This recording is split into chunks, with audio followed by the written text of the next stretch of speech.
ज्ञान मंथन में आप सभी का हार्दिक अभिनंदन करते हैं। मैं हूं सुबोध और दोस्तों आज आपको अपने इस वीडियो में बतलाने जा रहा हूं रामायण से जुड़ी एक रहस्यमयी कथा के बारे में। बता रहे हैं आपको कि लक्ष्मण जी क्यों नहीं सोए थे 14 सालों तक। तो चलिए दोस्तों बतलाते हैं आपको रामायण से जुड़ी इस रहस्यमयी कथा के बारे में। दोस्तों रामायण भगवान रामचंद्र जी अपनी पत्नी सीता जी तथा अनुज लक्ष्मण के साथ 14 वर्षों के लिए वनवास के लिए गए थे। तो उस वनवास के दौरान श्री लक्ष्मण जी 14 वर्षों तक सोए ही नहीं थे। यह कहानी पूर्णतः सत्य है। यह आपको बड़ी ही अविश्वसनीय सी प्रतीत हो रही होगी। तो चलिए हम बतलाते हैं आपको इस रोचक कथा के बारे में। दोस्तों बतलाते हैं आपको जब राम लक्ष्मण भरत तथा शत्रुघ्न का जन्म हुआ था तो हर शिशु जन्म के पश्चात रोने के बाद चुप हो गए थे, परंतु लक्ष्मण जी लगातार रोते रहे। लक्ष्मण जी तब तक रोते रहे जब तक उन्हें भगवान राम के पास नहीं लेटा दिया गया। कहते हैं तभी से यानी जन्म से ही लक्ष्मण जी भगवान श्री राम की परछाई बन गए थे और सदैव उनकी परछाई बनकर ही रहे। जब भगवान राम को 14 वर्षों के लिए वनवास जाने का आदेश मिला तो लक्ष्मण जी ने भी अपने भगवान राम और सीता जी के साथ वन में जाने का निर्णय लिया था। जब लक्ष्मण जी के वन जाने की बात सुनकर लक्ष्मण जी की पत्नी उर्मिला भी उनके साथ वन में जाने को तैयार हो गई थी, तब लक्ष्मण जी ने अपनी पत्नी उर्मिला को समझाते हुए यह कहा था वह अपने भगवान राम और सीता जी की सेवा करना चाहते हैं। यदि वनवास में तुम मेरे साथ रहोगी तो मेरी सेवा में भंग पड़ेगा और मैं ठीक प्रकार से उनकी सेवा नहीं कर पाऊंगा।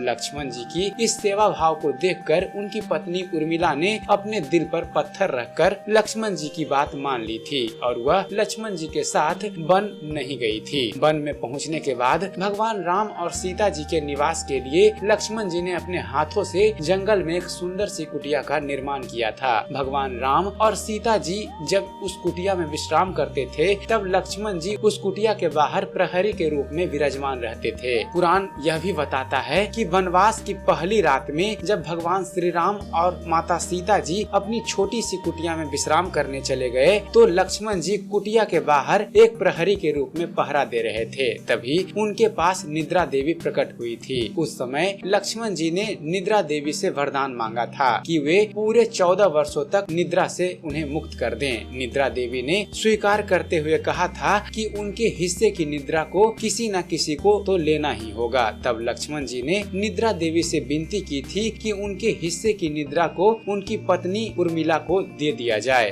कहा जाता है कि निद्रा देवी के वरदान के कारण लक्ष्मण जी की पत्नी उर्मिला लगातार 14 वर्षों तक सोती रही थी। भगवान श्री राम के 14 वर्ष के वनवास के दौरान क्या क्या हुआ था यह सब तो आपने रामायण में पढ़ा ही होगा। रावण वध के बाद जब वनवास का समय समाप्त हुआ तब भगवान श्री राम माता सीता जी और लक्ष्मण जी के साथ अयोध्या वापस आए थे। कहते हैं जब अयोध्या में भगवान श्री राम का राज तिलक हो रहा था तब उस समारोह में उर्मिला भी उपस्थित थी। निद्रा देवी के वरदान के कारण उर्मिला निद्रा की अवस्था में ही थी। इस कारण लक्ष्मण जी यह स्थिति देख जोर जोर से हंसने लगे। समारोह में उपस्थित सभी लोग हैरत में पड़ गए थे। जब उनके इस प्रकार हंसने का कारण पूछा गया तो लक्ष्मण जी ने कहा था कि उर्मिला अभी भी निद्रा में है। अभी जब मैं उबासी लूंगा तभी उर्मिला की निद्रा भागेगी। लक्ष्मण जी की इस बात को सुनकर सभी लोग हंस पड़े थे। सभी लोगों की हंसने की आवाज सुनकर उर्मिला समझ गई थी कि यह सभी उन पर ही हंस रहे हैं। इस कारण लज्जावश समारोह से उठकर वह बाहर चली गई थी।